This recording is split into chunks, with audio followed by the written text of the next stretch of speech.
Well, hello there, everybody. This is Big Nate Streaming Circus, bringing it to you through a Sunday edition. Just got done watching some of the Vikings-Steelers game in Ireland, and that's a good game so far. Defense finally woke up. DK's doing great.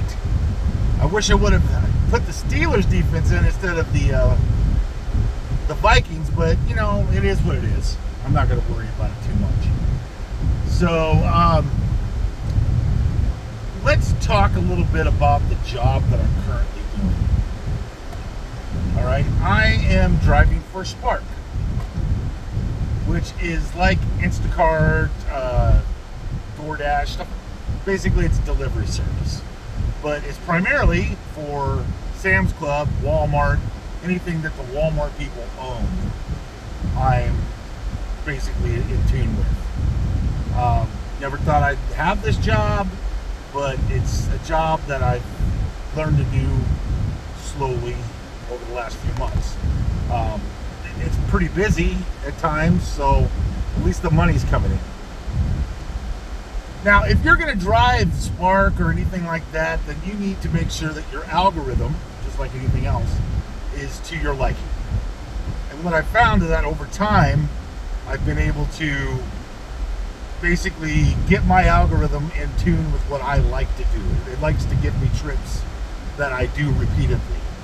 And so if it's a longer trip or an area that I've repeated several times, it'll look for those things for me. Now, one thing you need to really be aware of is that you don't always want to take, like, they'll give you suggestions, but you don't always want to take the route without doing some investigation. You can just say, yeah, I accept, but then you can still get out of it. There's like a trial period here, I guess, in the contract that you're going to agree to or not do. You can accept it, review it, and if you don't like it, you can cancel it.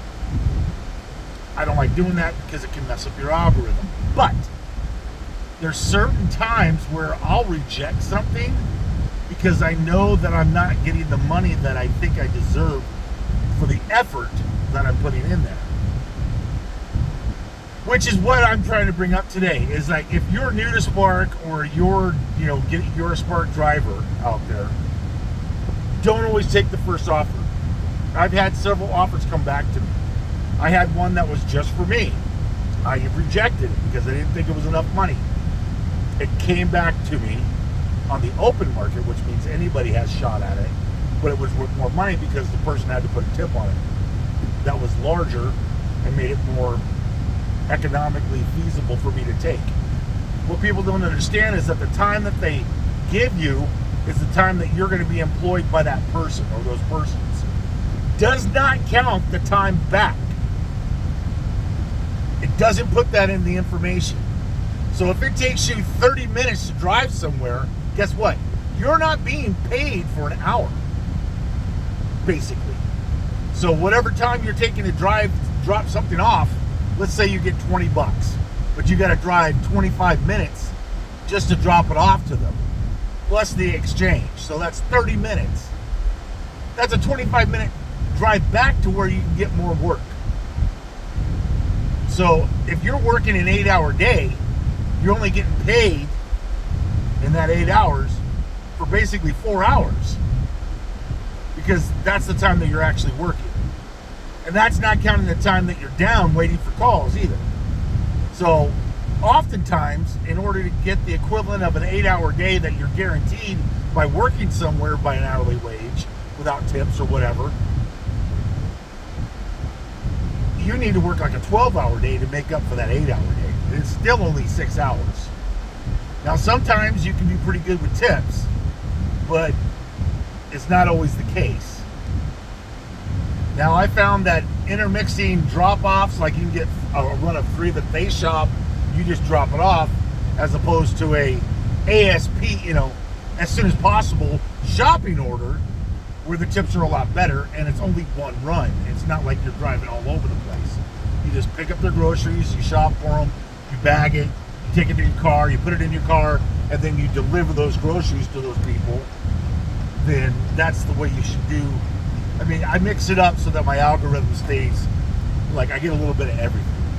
Ones that I really like are, like, the other day I had 6 drop-offs. Now, they were very large packages, but there were 6 drop-offs and I made like $50 and it took like an hour and a half.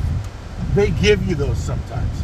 Sometimes the algorithm says, you know what, he's been doing really well, he shows up, and they give the employees that actually work an incentive to work harder by getting those things. Now, there are incentive bonuses that you can get by doing multiple run that are basically in a certain queue, and if you do like 3 or 4 of those after you become